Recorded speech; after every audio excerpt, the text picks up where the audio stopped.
if you're a God-fearing Filipino and you are not into something which is destructive to your fellow men, you have absolutely nothing. I will die for you. Dito mo makikita na wala siyang pakialam, wala siyang halagang binibigay dito sa very important event sa kasaysayan ng ating bansa. Ano ba naman yung bumangon ka na maaga? Dito mo walang kadisiplina to sa katawan nitong mama na to eh. Kaya I'm very, very frustrated and disappointed na siya yung presidente natin. Ito sana ang unang pagkakataon niyang pangunahan ng pagdiwang ng Araw ng Kalayaan bilang Pangulo ng Bansa. Pero bigla ang kinansila ni Pangulong Duterte ang kanyang pagpunta dito sa Luneta. Ilang minuto lang bago mag-umpisa ang programa bandang alas 8 kanina, inanunsyo ni Presidential Spokesman Ernesto Abella ang balita. Si Presidente po ay wala namang binibigay na dahilan, pero sa siguro sa paligay lang po natin, talagang hinaharap niya meron siya mga hinaharap na ilang bagay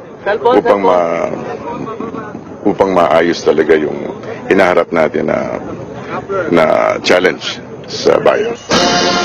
Si Vice President Leni Robredo bilang sunod na pinakamataas na opisyal na nandito ang nanguna sa flag raising at wreath-laying ceremonies. Katabi niya kanina si Foreign Affairs Secretary Alan Cayetano na naroon bilang tinatawan ni Pangulong Duterte. Ayon kay Cayetano, bandang 5:30 to 6 a.m. na raw siyang nasabihan na hindi makakarating ang Pangulo. Aniya, pagod raw ang Pangulo at kailangan magpahinga mula sa sunod-sunod niyang pagbisita sa mga sundalo sa iba't ibang kampo ng bansa.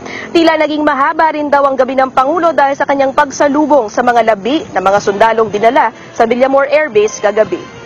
That's why he's resting or hindi siya nagpilit na magising kasi napakahirap ng 2-3 oras lang tulog mo.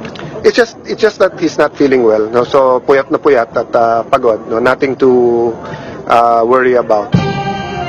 Kanselado na rin ang tradisyonal na Independence Day Vandinur kung saan nagkakaroon ng isang luncheon para sa mga miyembro ng Diplomatic Corps sa Malacanang. Ani Cayetano, wala raw sa mood si Pangulong Duterte magbigay ng toast doon dahil sa dami ng namamatay na sundalo at dami rin mga pamilyang nawawala o napapaalis sa kanilang mga tahanan dahil sa krisis sa Marawi. Ina Andolong, CNN Philippines. Maliban sa Luneta, naganap din ang flag-raising ceremony sa Aguinaldo Shrine sa Kawit, Cavite na pinangunahan naman ni Senador Panfilo Lacson. Pinaglaban ang shrine sa San Juan City sa pangunguna ni Senador Sani Angara at gayon din sa Bonifacio Monument sa Caloocan sa pangunguna naman ni Supreme Court Associate Justice Mariano Del Castillo.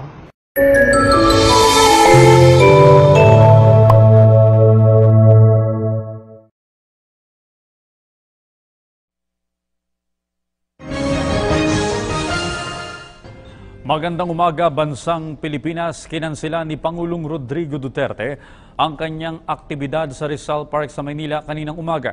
Ayon kay Presidential Spokesperson Ernesto Abella, hindi nakarating sa Rizal Park ang Pangulo dahil meron itong napaka-importanteng bagay na kailangang asikasuhin. Sa halip, si Vice President Leni Robredo ang nanguna sa selebrasyon sa Rizal Park bilang highest-ranking official sa nasabing aktibidad, kasama si Foreign Affairs Secretary Alan Peter Cayetano. Nauna nang kinansila ng Pangulo ang tradisyonal na Independence Day Vandinur na ginagawa taon-taon sa Malacanang upang pagtuunan ng pansin ang kasalukuyang kaguluhan sa Mindanao.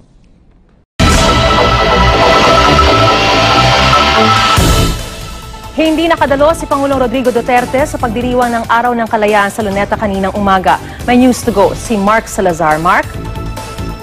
Maris, bago ang programa ng 8 a.m., sinabi ni spokesperson Ernesto Abella sa media na hindi na nga dadalo yung Pangulo. Abala raw si Pangulong Duterte sa pagtutok sa Marawi crisis. Matapos ang seremonya, sinabi ni DFA Secretary Alan Peter Cayetano na napuyat lang daw ang Pangulo sa pag-monitor ng sitwasyon sa Marawi at hindi maganda yung kanyang pakiramdam at kailangan magpahinga. Kaya pati nga yung Vandinur mamayang kanina alas 10 ay kinancel din ng Malacanang. Layon daw kasi na i-liberate ng Marawi ngayon pero nagpapatuloy pa rin ang bakbakan. Ang alam daw ni Cayetano, nasa Metro Manila lang ang Pangulo. Tinawagan daw siya nito 6 a.m. para hilingin na Siya ang kumatawan para sa Pangulo sa Luneta. Pinangunahan ni Vice President Leni Robredo ang wreath-laying ceremony. Kaugnay naman doon sa tulong Maris ng Amerika sa Marawi, sinabi ni Cayetano na sa ilalim naman talaga ng Visiting Forces Agreement at saka yung EDCA, yung Enhanced Defense Cooperation Agreement, maaari namang magbigay ang Amerika ng technical support o intel sharing halimbawa. Hindi naman daw lahat dapat ipaalam pa sa Presidente. Ang AFP Chief of Staff ang susuri raw kung alin lang yung kailangan pa ipagpaalam sa Pangulo. Kinancel na rin nga yung traditional Bandinur at pagkatapos ng programa ay umalis din sila. Pakinggan natin yung ilan sa aming mga interview sa mga opisyal na nandoon.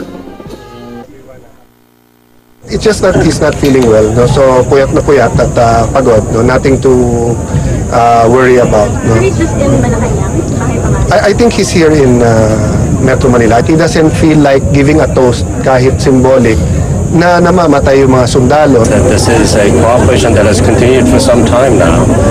It's cooperation that's appreciated by the Philippines military, and it's cooperation that has continued with the knowledge of the Philippines government and armed forces, obviously. Si Vice President Leni Robredo naman, Maris, hindi na rin nagpa-unlock ng interview sa media. Maris? Maraming salamat, Mark Salazar. Pinangunahan ngayon ni Pangulong Rodrigo Duterte ang buong sambayanan sa pagdiriwang ng ika-119 na anibersaryo ng Araw ng Kasarinlan ng Pilipinas. Ito ay sa pamamagitan ng pagkatawan sa Pangulo ni Foreign Affairs Secretary Alan Peter Cayetano at Vice President Leni Robredo sa seremonyang ginanap sa Luneta. Ang ulat mula kay Rocky Ignacio. Sinimula ng anibersaryo ng ika-119 na araw ng kalayaan sa pamamagitan ng pagtataas ng watawat ng Pilipinas. Mula sa sentro ng selebrasyon sa Rizal Park, sabay-sabay na itinaas ang watawat sa iba't ibang makasaysayang bahagi ng Pilipinas.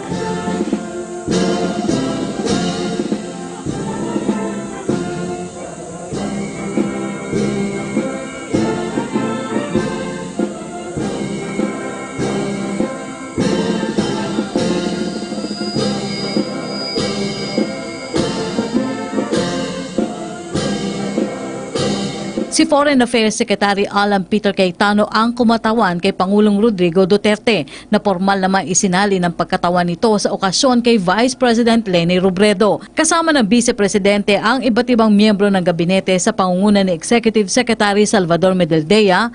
Pinangunahan na rin nito ang pag-aalay ng bulaklak sa dambana ni Dr. Jose Rizal. Sa mensahe ni Pangulong Rodrigo Duterte kaugnay ng selebrasyon, hinikayat nito mga Pilipino na makipagtulungan para mapagtagumpayan ang mga hamon sa pagiging malaya ng Pilipinas. Sa harap na rin ito ng patuloy ang operasyon sa Marawi City laban sa teroristang grupo. Dugo, pawis at buhay anya ang inialay ng ating mga ninuno noon para sa mga karapatang tinatamasa natin sa kasalukuyan bilang malayang mamamayan. Kaya giit nito marapat lamang pahalagahan ang mga sakripisyo ng ating mga bayani. In spite and despite of the fact that Mindanao is in martial law and there are still fighting going on, we celebrate as one Filipinos around the world Independence Day. You know that the President has been working 24/7, meeting the troops, meeting the commanders, and then late last night visiting yung mga wounded at namatay. No? So that's why this morning he didn't feel that well, nothing to worry about, but it's better for him to rest muna this morning kasi as you know, the target was to liberate Marawi today. Ipinaliwanag rin ng kalihim na kinansela ng Pangulo ang tradisyonal na Bandinur dahil nais nitong tutukan ang sitwasyon sa Marawi City. All of the cabinet members are pursuing their assignments, their objectives. So fully functional ang ating economic team, ang ating infrastructure team, ang ating social services. No? Bagamat hindi nakadalo ang Pangulo sa seremonya, patuloy naman nananalig ang ilan sa ating mga kababayan sa kakayahan nito na pamunuan ng wasto ang Pilipinas. Nagpapasalamat ako na siya nagbigay pansin na ating kagitingan ng ating bayani. Siya lang po ang sinasaludo ako kahit na PWD po ako. Saludo po ako kay Mr. Digong. Ito ang unang pagkakataon na ipinagdiwang ng mga Pilipino ang Araw ng Kalayaan sa ilalim ng Duterte administration. Para sa Bayan, Rocky Ignacio.